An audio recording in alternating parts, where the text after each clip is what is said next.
बच्चा मां ख़बर शामिल कंदासीं त सिंध जे रेवेन्यू वारे सूबाई वज़ीर मखदूम महबूब ज़मान पारां दरगाह हज़रत शाह अब्दुल लतीफ़ भिटाई खे राति जो लोड शेडिंग खां आजो करण जो मुतालबो कयो वियो आहे। लोड शेडिंग जो मुद्दो घटाइण ऐं वक़्तु तब्दील करण जो मुतालबो कंदे दरगाह हज़रत शाह अब्दुल लतीफ़ भिटाई जे सिक्योरिटी ख़ुदशनि खे नज़र में रखंदे राति जो लोड शेडिंग ख़त्म करण जो पिणु मुतालबो कयो वियो आहे।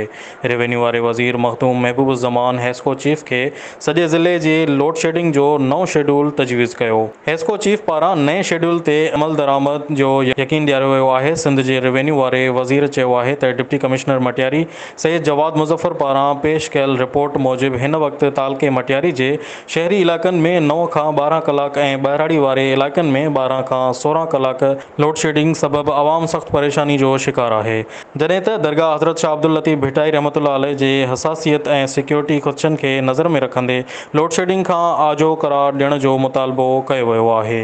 हर ख़बर बर वक़्तु ख़बर ॾिसंदा रहो।